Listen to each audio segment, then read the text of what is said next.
Welcome back, fellow viewers and players, to the AI President's Havoc of Erisia campaign. Last episode got a lot of support and feedback, which I am very grateful for. It's awesome having a community like this. The last session was quite long. Who wants to do the recap? I can try. So last session we went into a cave of some sorts and got jump scared by a bunch of blue zombie things, and then Basil found the Ring of Power. It was a purifying ring, Joe. It cleans water. Oh yeah, that's what I said. We also met a super strong octopus man which Donald Dance battled against. After that, we went into a scary acid cave and Mr. Big Mac over here almost fell and died. I had to save his horizontal ass from destroying the whole cave by carrying him with my monstrous strength. No, it's cause you rolled a nat one and doomed both of us, idiot. I would have been fine without your interference. Will you shut up, man? Anyways, we get out of the cave by my clutch wind step save and we meet a Smurf girl who gave us a bunch of lore. Then we moved a stone block and went on a bridge and had a nice walk.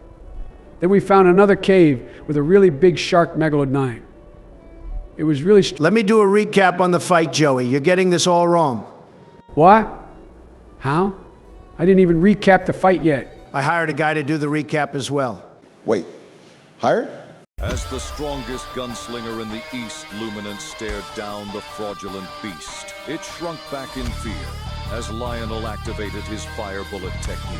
Stand proud, Megalodon. You are strong. As it hears these words of affirmation, the Megalodon sheds a single tear as it proceeds to get eviscerated by Lionel's attack. And then Squib Hoss showed up and he was all like, Are you Lionel Scarson because you are the strongest gunslinger, or are you the strongest gunslinger because you are Lionel Scarson? nah, I'd win, because I am the one who left it all behind. Then I met an awesome warrior woman called Donna, and we got married the next day. True story. Donald, none of that shit happened. You made that up. Of course, the king of narcissists would marry a gender-bent version of himself. Not my fault that Kokomimi makes so many wifes. Don't you have a wife? Then why do you prefer? Actually, don't answer that question. Well, we fought the shark thing and we all almost died. Octopus Man had to bail us out, and now he'll be gone for a month, so we won't be saved again anytime soon. We ended on a long rest, cause most of us are alive on 1 HP thanks to Squibbo. Well, that wraps it up pretty well, actually. It's about time to start this session. I've got a lot planned for you guys, so let's get it started. Rays of light seep through the roof of the cave as the party rises from its slumber. An odor of rotting meat lingers in the air as a cacophony of buzzing flies fill the cave. The Megalodon, which the party fought yesterday, has been reduced to a rotting sack of flesh, providing sustenance for the insects of Erisia. To be frank, that monster deserved it. It almost killed all of us last session. Yeah, but how do we get out of here now? Can we possibly climb out of here or something? In order to climb up, you'll have to roll incredibly high. The cave wall is almost a sheer surface. The only possible foothold you can get is from the odd barnacles growing on the walls. Squibbo pointed out last session the existence of a large unstable stalactite on the roof. What happens if we shoot it down? Would the roof collapse even more? We could just take the mountain path instead. Then again, I wouldn't like to have another acid cave moment like last time, so go ahead and try. Just make sure to stay away from it. What do I roll for in order to shoot down the stalactite with my lightning beam? Roll to hit and also roll for damage. If it deals enough, it will fall down. 13 to hit and 5 damage. Basil's lightning bolt strikes the unstable stalactite. The rock darkens from intense heat, and it loosens. However, due to the nature of Basil's attack, the bolt bounces several more times between many smaller stalactites, causing a massive rock slide in the cave. Oh, God damn it, Basil. What did you expect from using a bouncing lightning bolt? Brace yourselves. The ground trembles as the countless stalactites embed themselves into the floor of the cave. A cloud of dust kicks up as another devastating crash is heard. Everyone, make an acrobatics check. Good, a 15. I one-upped you. That's a 16. Well, shit, that's a natural one. Sucks, doesn't it? Lionel and Jackdaw notice the collapsing roof instantly and move to avoid the falling rocks. Basil, however, cluelessly gets hit in the head by a falling rock, taking 2 blunt damage and probably a concussion as he falls unconscious onto the floor. Not my proudest moment. I can tell that probably hurts a lot. As opposed to the sheer wall, a new way has opened up. After the dust settles, you find a sort of staircase made out of rough rocks and stalactites. The roof is almost completely opened as the morning light shares its radiance over you. Walking up these stairs would be a tad bit difficult, but not nearly as hard as climbing the wall. Also, you'll probably have to carry Basil. Damn it, dear boy. Why'd you have to go all comatose on us when we have to climb? He can't help it. The dice gods are cruel. I'll carry Basil over my shoulder like a Chad. Do I roll for that? There's no need for that. If your total encumbrance allows it, then you can carry him without a roll, but you will have disadvantage on some other rolls, such as attacking or acrobatics. That's fine. If we ever get in danger, I can toss Basil at them as a distraction. Fuck you, Lionel. Don't hate the player, hate the game. You are quite literally the problem. Cry about it. Anyways, let's climb these stairs. Roll for athletics.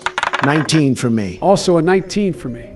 Despite carrying another person, Lionel easily climbs over the stone staircase, and so does Jackdaw. As you make your way to the top, you notice how the rock slide Basil caused has completely devastated the surrounding area.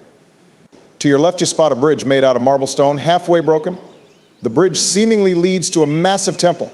However, you can only see the top of it, as it is protected by a closed stone gate, which is also sandwiched between two mountains.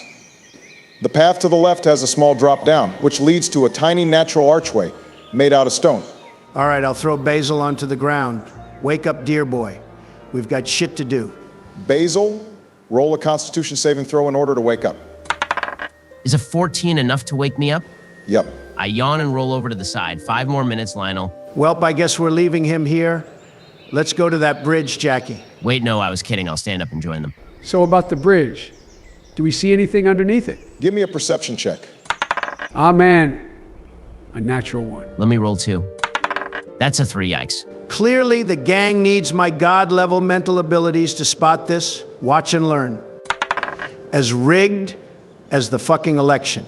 Natural 1, this is horseshit. Somehow, some way, the group sees or hears absolutely nothing underneath the bridge. Complete radio silence. This would be funnier if it wasn't so pathetic. 3 separate rolls and we somehow find jack shit. It do be like that sometimes. Fine, let's just walk this damn bridge. Obama seems to be insisting on us falling and dying. Considering this is the 3rd mountain path we've seen so far. Realistically, not all of them would lead to certain death. Perhaps Obama, as the DM, is just messing with us to sow seeds of discord. Good argument. But this marble bridge seems way more interesting than some random mountain path. Then let's get moving already, come on. As you all walk on the bridge, you realize it's holding up pretty well, even though it's split in half and has several cracks. The wind blows steadily, sending a chill up your spine. As you approach the gap, the shape of the gate becomes clearer, and you can now see the roof of the massive temple. With Jackdaw's passive perception, he senses an odd energy from this place. Oh crap, guys, my Joey senses are tingling. Ice cream or a small child must be in close proximity. Man, screw you. You're slandering my name. In his defense, it isn't slander if it's true. Oh, come on, you two. The party now comes to a halt, as there's a massive gap in the bridge stopping your progress. Judging by how the cracks are formed, you can tell that it was recently broken. You're all going to make acrobatics checks in order to cross it. What if I use my wind step and boost all of us? Sure, but that means everyone is depending on your roll. Fear not. The dice can't screw me twice. Oh boy, here it comes. Lovely, that's a 22. Never mind, it was actually good. I grab both Lionel's and Basil's hands as I leap, crossing the gap flawlessly, like a swan gliding through the air. Indeed, Jackdaw, Basil, and Lionel easily cross the gap, using Jackdaw's wind step talent. The gang lands with a tiny thud, landing so perfectly it's as if you're all walking on air. I mean, if Joe didn't roll good there, we'd all die, so I'm glad we're all in one piece. You wouldn't exactly die. It's about a 20-foot drop. Sure, it would hurt like hell, but you'd live. We should have checked that before we put all of our faith into Jackdaw. Hey, it worked though. I don't see any problems with it. In fact, let's head to that stone gate. As the party approaches the stone gate, you notice that it's completely closed. There are several marble pillars in the area, standing coordinated like tin soldiers. Maybe we could climb the pillars and then climb over the gate? I've got a way cooler idea. Barack, are the pillars stuck or are they loose? Roll for investigation. Is a 13 enough to pass the check? As you look around, checking the pillars, you notice that one of them are slightly loose. And a good push with everyone's combined efforts would probably knock it over. Is it close enough to knock it into the gate? Oh, so that's your plan. It is barely tall enough to collide with the gate. If you want to push, you will all have to make an athletics check.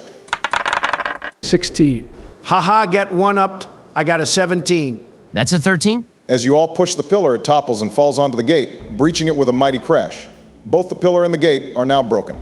Into the now hollow archway, you see a large collection of hedges, formed into a sort of maze. Ah, yikes. I'm not good with mazes. I've heard that most mazes can be solved by just hugging the right wall, so it shouldn't be that hard. We're not in a hurry. I think you guys are missing an important factor in all of this. And what would that be? It's a hedge maze, and I have fire powers. We don't have to do anything. Are you really going to set fire to this beautiful piece of art? Yes, with my flame repulsion. Why do you ask? Shouldn't we care for the environment and nature? Screw nature. That sort of grind set will stack you no paper. Back away, guys, and I'll cast flame repulsion to torch this entire maze. Roll for damage. Since the hedge can't, move, I rolled 11. the maze catches on fire in a massive inferno, swiftly incinerating all the greenery in your vicinity. However, you feel as if something is watching you. Suddenly, your location shifts as you all are enveloped in a bright white light. You find yourself in the middle of an empty courtyard, and above an ominous gray-skinned creature with lanky proportions stares at you from a watchtower. Its face is formed like the petals of a flower which have not yet bloomed. Oh shit, I think you pissed it off by setting fire to the hedges, Lionel. What's it angry for? I ain't no hedge expert, but I'm pretty sure shrubbery grows back. The creature's face petals start to bloom, but instead of a stamen or a pistil like a regular flower, a bright angelic light shines from the core. The rays of light shower down, creating a sort of spotlight. You feel a weight dragging on your soul, like an anchor.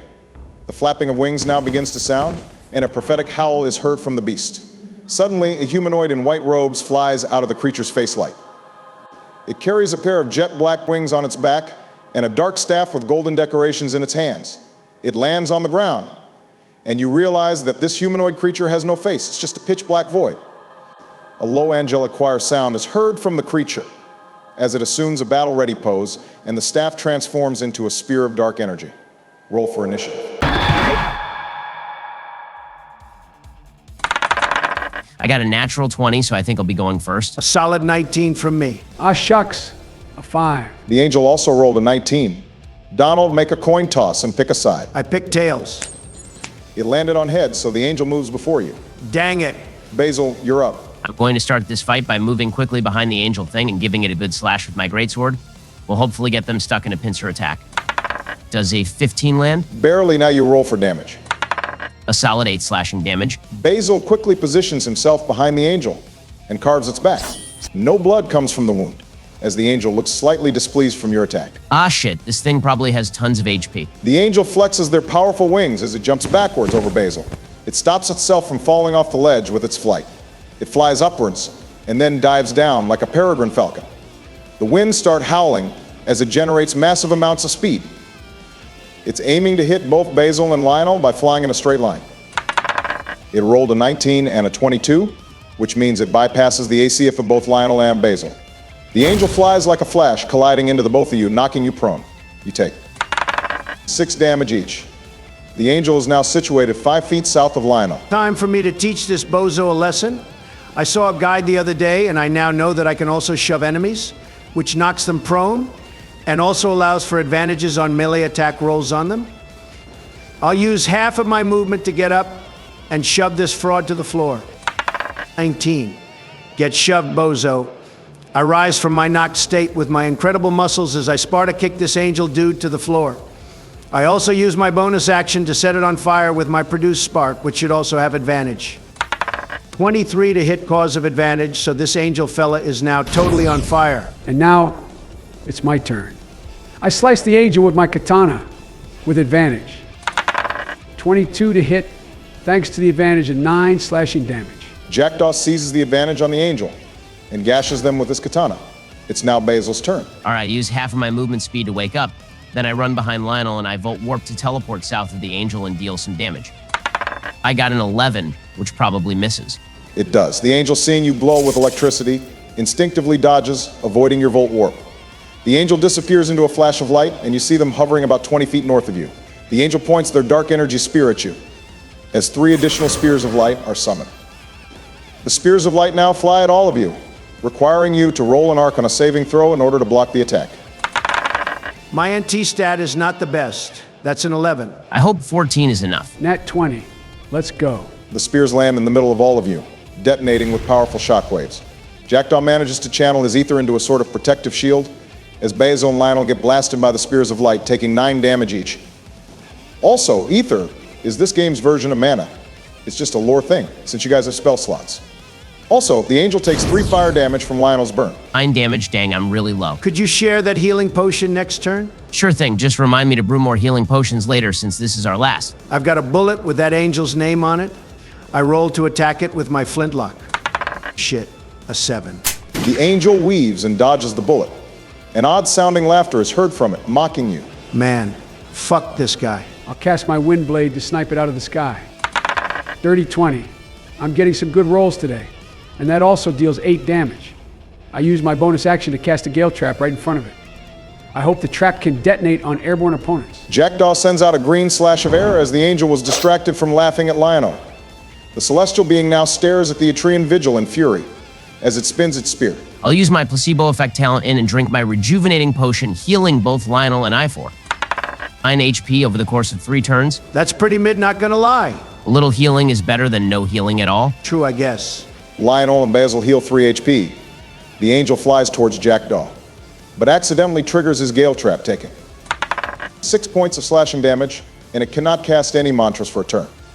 The angel is suddenly blasted by a gust of piercing wind from below, disrupting its flight. It regains stability and charges Jackdaw with its spear to impale him. Dirty 20 to hit and 8 piercing damage. The winged warrior impales the head of the spear into Jackdaw's gut and rips it out, spilling blood over the tarnished battleground. It uses a bonus action to grab Jackdaw by the neck and starts speaking once more in an odd language. Roll another Arcana save. I rolled a 16. Also, is that not a mantra? A 16 passes, and no, that attack isn't a mantra. The kindred speech attack fails, and you instead recognize what it's saying. The path you choose to follow is wrought with lies, deceit. Obey the kindred, discard the weak. The angel throws you back as you land on your feet. It looks confused by the fact that its speech had no effect on you. I'll tell the others what it said. I'll call out to the angel. Who do you work for? Roll for persuasion. A 6 is getting me nowhere. The angel seems annoyed by your question and answers in your language. I have no obligation to tell you, godless fool. The angel takes 4 fire damage from Lionel's burn. It's now Basil's turn.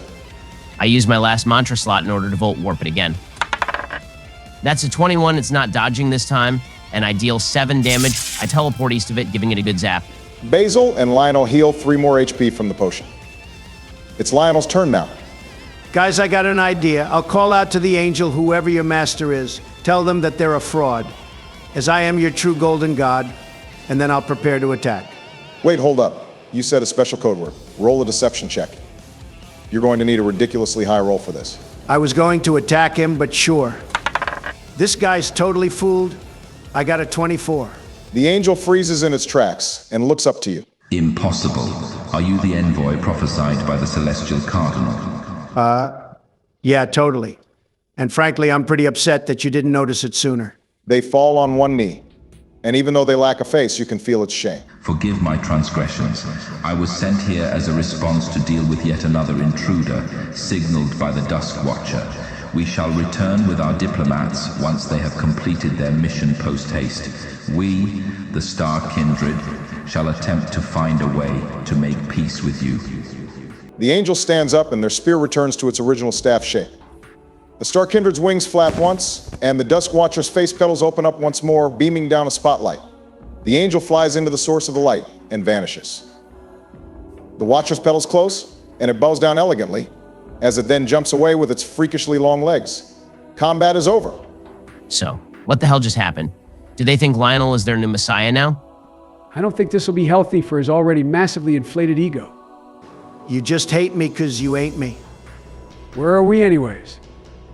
We sort of got teleported after Lionel burned their hedge maze. As you look around, you notice a large temple behind you, decorated with hedges and overgrown ivy. Braziers of purple flames light up the now derelict temple, and on the ground you spot large markings, as if something massive has been dragged out of this place. In the middle of the temple, you spot a man with dark gray hair and an iron mask covering his face. You can't tell what race he is nor his age. His clothes are dirty and are a mishmash of dull reds and browns. He seems to be inspecting the place, barely paying any attention to you. There was a guy here all this time? Why didn't he help us? The man hears you and responds, not looking at you. It's not my problem. You smashed down their gate, burnt their maze, and pissed off the Watcher. You were pretty much asking for it. Wait, so how did you get in here? I climbed over the gate, navigated the maze, and averted the gaze of the Watcher. You certainly made an introduction, guns blazing and all. You are either the dumbest or bravest pathfinders I've ever seen. Haven't decided yet. What even is a pathfinder? I keep hearing it all the time. I don't have time for questions of philosophy, you nitwit. The man looks at you and sees your blank faces. Oh, you really don't know? A pathfinder is someone who explores these driftlands. Some of us are scavengers, some are historians, and some are bounty hunters. What even is a driftland? How come islands just appear and disappear every now and then? Well, that's quite simple. The depths are sentient, and they give and take whenever they feel like it.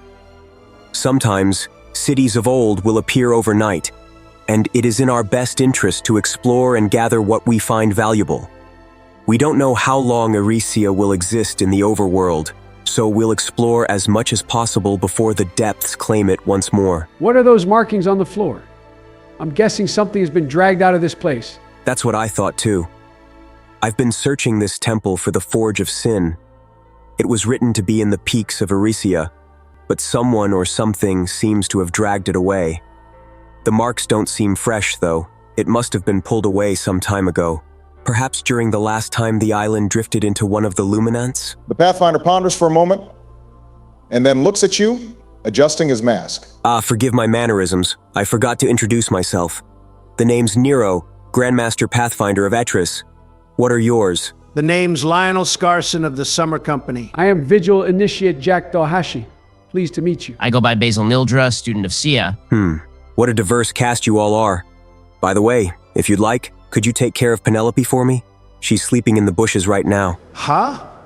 Is Penelope a stray cat or something? Close enough. She's a Felinor and has apparently been eating wild birds to stay alive. I'm guessing she's some sort of native to this island, since I've never seen someone so feral before. I tried conversing with her and she hissed at me, and she keeps trying to take my rations when I'm not looking. Barack, what's a Felinor? Roll for history. That's a 10. Do I know anything? Well, the check was pretty low to begin with. Felinors are humans with cat ears and have heightened reflexes and agility compared to most other races. Because of their ability to do almost anything completely silently, many Felinors turn to a life of crime or pickpocketing for easy money, hence leading to many people having an open hatred for them. In fact, many towns don't allow Felinors to enter, even when they aren't criminals. Damn, they're really discriminating towards the cat people, huh? Wowza. Cat girls. Fuck. Keep Jackdaw away from Penelope. It would be great if you could take her to some caretaker, since personally I can't stand her. Do you know if there are any other people who need rescuing? Nero shifts his mask a little and averts his gaze to the ceiling. Not any more that I know of. Besides, I'm guessing most lost natives are in hiding from bandits or megalodonts. Do you know if there are specifically more Felinor people here? The Grandmaster Pathfinder sneers at Jackdaw. I don't consider Felinors to be people. Just get that wretched cat away from me. Holy moly. This guy's a racist. I think Squibbo has competition for the best character role now. Come on, Lionel. The day Jackdaw understands humor is the day when pigs fly. Well, where is Penelope right now? Nero points at some bushes outside of the temple. She's sleeping in there. Just find a way to get her out of here, will you? Sure thing. I'll walk to where he pointed and see if I can spot her. You quickly spot the young Felinor girl lying in a curled position inside of the bushes. Her clothes are torn, and she's quite skinny, almost malnourished. She opens one eye, which is emerald green in color. Her hair is of a silvery color, and her hair is a total mess.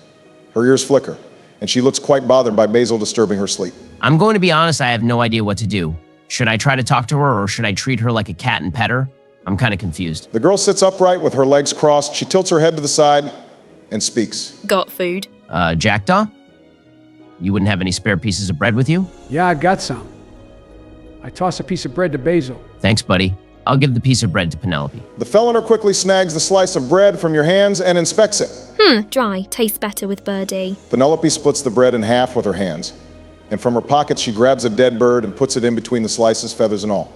She takes a big bite and chews with her mouth open. You notice she's wearing a metal necklace, similar to a dog tag. The name Penelope is carved into it. I'm guessing that's how Nero got her name when she refused to speak. Penelope swallows the sandwich, and like a cartoon character, reaches into her mouth and pulls out an entire bird skeleton and tosses it away. Yum! Hey, Penelope, we'll be taking you to a nice lady called Alaster. She's got lots more food and drink for you.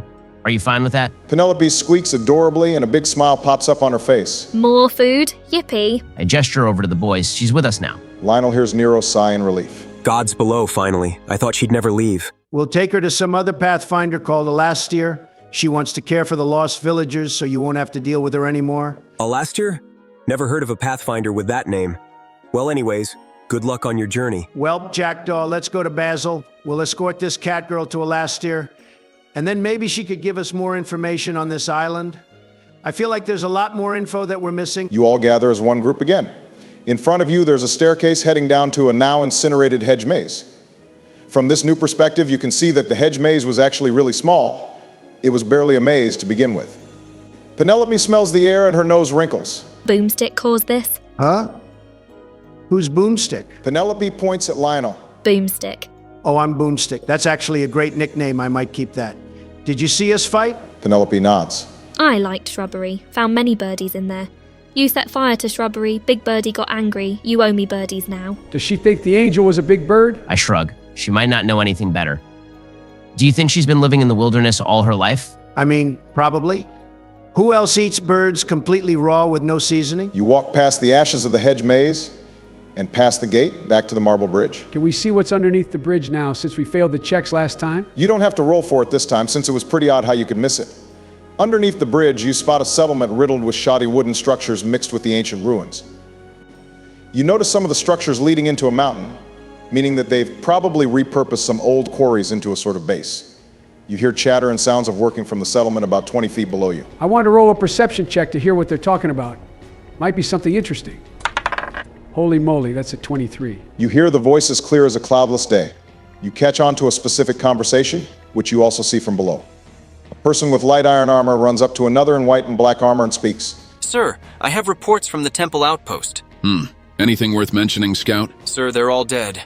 We only found one intact body, which belonged to Ragnar. Impossible. What about the two others? Ermal has been reduced to a puddle of blood. I found bone fragments and bits of his armor. What about Bandit Lord Vikstrom? I believe he was incinerated, sir. Most of the greenery around the building has signs of burns. Damn it all. It must be those damned authority dogs. Speaking of the authority, sir, I found the body of Scout Renko in the bamboo forest with signs of bludgeoning damage. Contact the Guardian of the Tower-struck lands as soon as possible. We need his assistance urgently. Sir, yes, sir. The scout quickly runs away from his superior. Oh shit. Those people they're talking about must be the bandits we fought in the first session. It was their fault for dying. They started it. Penelope wrinkles her nose once more. Bad business. Suddenly you feel a tremor in the ground as the earth shakes violently. The pillar holding up the bridge snaps as you all fall into the outpost, which also ends this session. Ah, man. A real cliffhanger. Is it really a cliffhanger if we're not hanging on to anything? I have to remember to make more potions next session. We'll probably need some. We also forgot to take a short rest, so we're still missing a lot of mantra slots. Oh shit, you're right. We're gonna have to do some Metal Gear Solid sneaking in order to not die. Then let's conclude this session. Thank you, fellow viewers, for watching or listening to this video. I had some work to do, which is why this video took a bit longer than the last one to make. The next session will take place in the Bandit Outpost. As always, have a good day or night, and stay tuned for the next episode.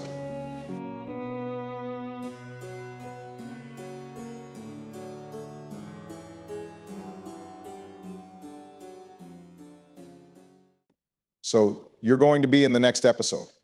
What kind of character do you have in mind? I've got the perfect idea.